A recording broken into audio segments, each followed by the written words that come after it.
अस्सलामुअलैकुम। आज की वीडियो में हम बात करेंगे एक खुशखबरी से मुतालिक, एक रिलीफ के मुतालिक जो हुकूमत की तरफ से दिया गया है। वज़ीर-ए-आज़म ने ऐलान किया है कि जो सार्फिन बिजली के 200 यूनिट तक इस्तेमाल करते हैं, चाहे वो प्रोटेक्टेड हैं या नॉन प्रोटेक्टेड हैं, उनके बिजली की कीमतों में जो इजाफा किया गया था वो वापस लिया जा रहा है। इस इजाफे की क्या तफसीलात हैं ये मैं आपके सामने रखता हूँ। तो सर जी, जो प्रोटेक्टेड कंज्यूमर्स हैं, जो पिछले 6 महीने सिर्फ 200 यूनिट तक इस्तेमाल करते थे, उनके लिए जो बिजली की कीमत पहले थी कि 1 से लेकर 100 यूनिट तक 7 रुपये 74 पैसे, और अगले 100 यूनिट्स के लिए 101 से लेकर 200 के लिए 10 रुपये 6 पैसे ये बरकरार रहेगी।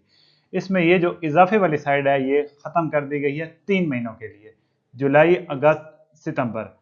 ये कीमतों में इजाफा मौखर कर दिया गया है। इस वक्त हुकूमत का कहना है कि ये अक्टूबर से, जब मौसम बेहतर हो जाएगा, तब ये चार्जेस आपके बिल में लगा दिए जाएंगे। ये इजाफा सिर्फ 3 महीनों के लिए मौखर किया गया है, 3 महीनों के लिए रिलीफ दिया गया है। अब अगर जो नॉन प्रोटेक्टेड कैटेगरी में है, एक बार भी अगर 200 से ज़्यादा यूनिट्स इस्तेमाल कर लिए हैं, तो उनके लिए भी ये रिलीफ है।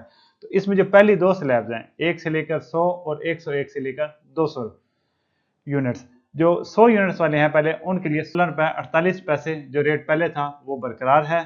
और अगले जो 100 यूनिट्स हैं, 101 से लेकर 200 वाले, उनके लिए भी 22 रुपये 95 पैसे जो रेट था वो बरकरार ही है। इनसे आगे वाली स्लैब्स में जो इजाफा है 200 यूनिट से ऊपर वाले में, वो वैसे ही लागू रहेगा 1 जुलाई से। तो ये जो जो पहले हैं, जहाँ जिनमें 43% और 31% इंक्रीज किया गया था पहले 200 यूनिट्स के लिए, नॉन प्रोटेक्टेड कैटेगरी की बात हो रही है, तो ये इजाफा 3 महीनों के लिए, जुलाई, अगस्त, सितंबर के लिए मौखर कर दिया गया है। आज के लिए इतना ही, मिलते हैं अगली वीडियो में। थैंक यू, अस्सलाम वालेकुम।